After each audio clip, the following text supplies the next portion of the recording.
J'espère que vous mesurez la chance que nous avons tous collectivement d'avoir de telles personnes qui viennent nous prodiguer de tels conseils. Parce que depuis 2 jours, on a une cinquantaine de personnes qui se sont succédées devant nous avec des témoignages de vie, des parcours de vie et des messages clés qui sont, je pense, absolument fondamentaux quand on a moins de 30 ans et qu'on doit écrire une histoire. La personne qui va se succéder, c'est encore une fois une femme d'exception. J'en ai marre de dire tout le temps ça. C'est la prochaine femme d'exception. C'est toutes des femmes d'exception. C'était le but du jeu d'ailleurs.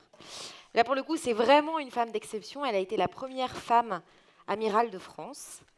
Elle s'est battue pour y arriver. Elle est très bienveillante, évidemment, à l'égard de la nouvelle génération.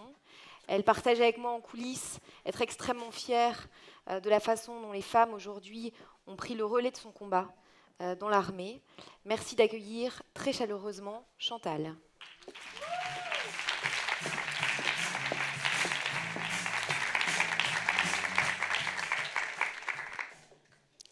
Bonsoir. Quand je me suis engagée en 1970, la marine comptait 70 000 hommes, 196 femmes. Je vous laisse faire le ratio. Quand il s'est agi de trouver des maris, le choix était vaste. J'étais un pur produit de l'université littéraire. J'avais fait une licence d'enseignement de lettres classiques, latin-grec, alors qu'il était bien porté dans la marine d'être plutôt scientifique. Enfin, nous n'avions pas le droit de naviguer. On nous disait, sans rire, puisque c'est une croyance qui était largement répandue dans les milieux maritimes, pas uniquement dans la marine nationale, que notre place n'était pas à bord puisque nous porterions malheur. Donc, dans mon jeu, sans le savoir, 3 cartes faibles. Devant cette situation, j'aurais pu soit m'enfuir à toutes jambes, soit décider d'essayer de faire quelque chose. Et j'ai choisi la deuxième solution. En d'autres termes, j'ai osé. Et c'est ça, à cela que je vous invite ce soir. Il faut oser. Alors évidemment, il a fallu trouver une stratégie pour tracer son chemin. Je l'ai trouvé d'abord en observant beaucoup le milieu dans lequel j'avais mis les pieds pour essayer de comprendre ses codes, ses modes de fonctionnement. Et puis, j'ai mis en application quelque chose que j'apprendrai plus tard quand je ferai l'école supérieure de guerre navale, les préceptes d'un stratège chinois du 5e siècle avant Jésus-Christ, Sun Tzu, qui dit beaucoup de choses très intéressantes. On l'étudie, hein, il a laissé un texte qui s'appelle L'art de la guerre, et qui dit « Regardez l'eau, elle suit toujours la ligne de moindre résistance ». Eh bien, j'ai fait comme l'eau, c'est-à-dire qu'il y a une stratégie de la parole, vous allez voir ce que vous allez voir, qui aura été suicidaire. J'ai préféré une stratégie de l'action. Au dire, j'ai préféré le faire, mais le faire en douceur. À chaque fois que se présentait une opportunité, eh bien, j'essayais de la saisir. Et c'est un de mes conseils pour vous. Vous savez, beaucoup de gens prétendent qu'ils n'ont pas eu de chance, que la roue de la fortune n'a jamais tourné bien pour eux. Et en fait, la chance, elle se présente à tout le monde, même aux plus humbles d'entre nous, même aux plus cabossés. Simplement, il faut d'abord la voir, donc être attentif, être sur le qui-vive. Et puis, une fois qu'on l'a vue, il faut la saisir, c'est-à-dire qu'il faut avoir de l'audace et du courage. Et après, à partir de ça, on peut construire. Donc, brique après brique, étape après étape, j'ai construit ma route. Et puis un jour, la Marine nationale a été dans l'obligation de me donner des étoiles, tellement mon parcours avait été parfait.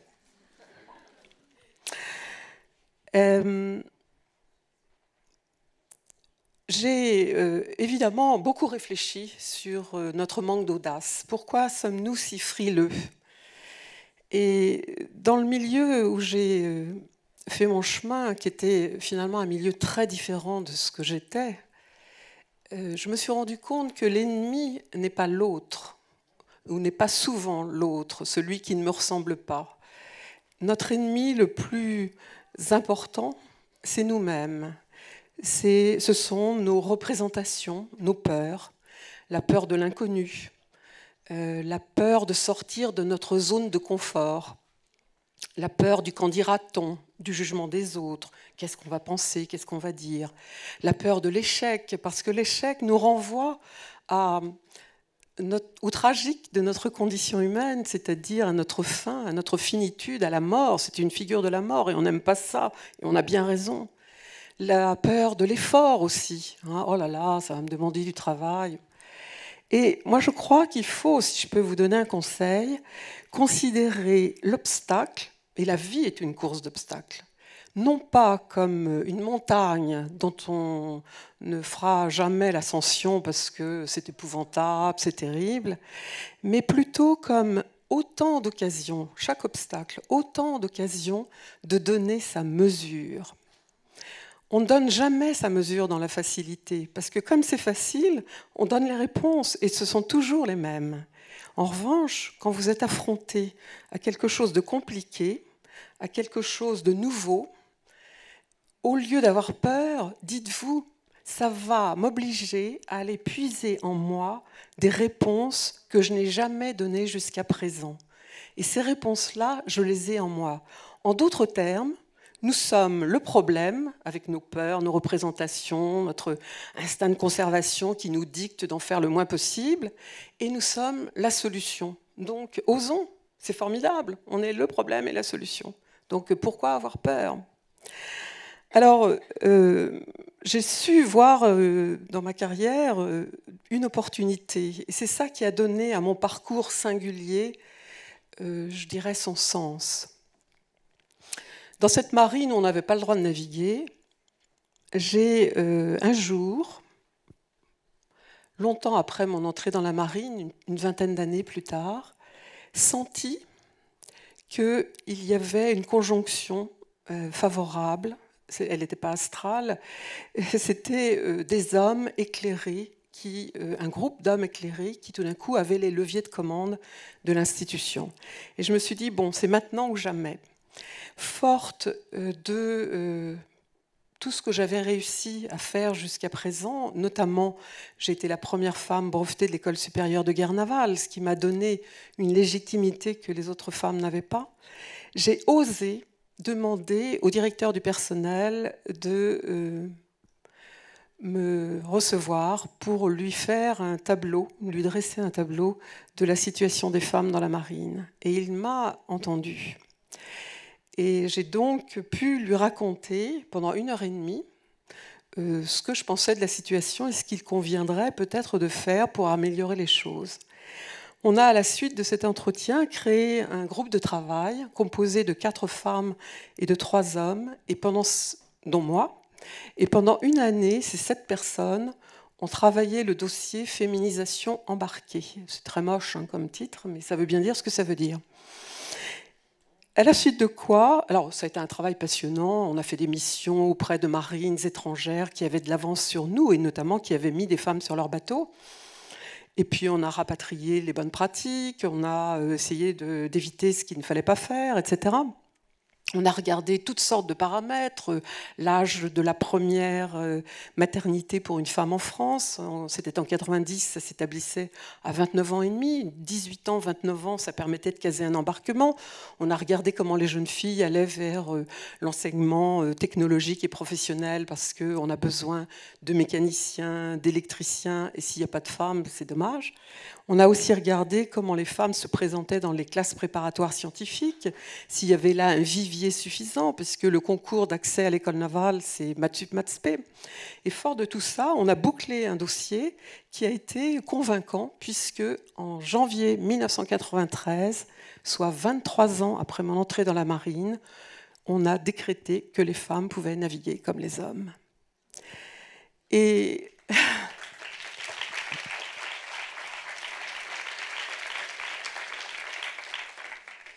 je ne suis pas vaniteuse au point de penser que ce succès m'est dû totalement. Ça va dans le sens de l'histoire, cette avancée. Donc l'embarquement des femmes serait intervenu tôt ou tard. Mais j'ai sans doute hâté le mouvement en percevant que le moment était venu et en osant. dire, en osant être le porte-parole des femmes, en disant voilà, notre situation n'est pas brillante, il faut faire quelque chose pour nous. Donc, ça, c'est pour la femme que je suis extrêmement gratifiant et je vous invite à connaître à votre tour dans vos vies professionnelles cette forme de sérénité que vous donne d'une part le fait d'avoir réussi pour vous, pour vous-même. C'est ce que chacun d'entre nous devrait pouvoir faire, c'est-à-dire s'accomplir dans son métier, s'épanouir dans son métier. On est loin du compte. Et puis, en plus de ça, avoir réussi pour les autres, c'est-à-dire pour toutes celles qui vous suivent, en ayant ouvert une voie, et une voie qui ne s'est pas refermée après moi, puisque 10 ans après ma nomination, on a fait un second amiral, enfin une seconde amirale, l'invasion, hein, l'invasion tant redoutée des messieurs. Et puis, c'était donc ça en 2012, et en 2014, on a fait encore 2 femmes amirales. On est donc 4, on a multiplié par 4 l'effectif, c'est une grande victoire. Voilà, donc s'il fallait, je regarde un peu le chrono, oui, j'ai presque plus de temps de parole, s'il fallait aussi vous donner courage et confiance, je vous dirais que il faut vous investir, ne soyez pas frileux, ne soyez pas frileuse, il faut donner. Vous avez en vous toutes les richesses et toutes les réponses. Une question se pose à vous, cherchez en vous-même la réponse. Ça ne veut pas dire qu'il ne faille pas chercher des points d'appui autour de vous, dans votre entourage. Il y aura certainement des gens bienveillants, écoutez-les. Il y a aussi tout le réseautage. Les hommes avant nous ont réussi parce qu'ils se sont mis en réseau, donc faisons la même chose. Mais la prépondérance de votre propre réponse, elle est unique. C'est pour ça qu'il n'est pas nécessaire d'envier les autres. Regardez en vous et vous allez voir la richesse que vous êtes. Je vous remercie.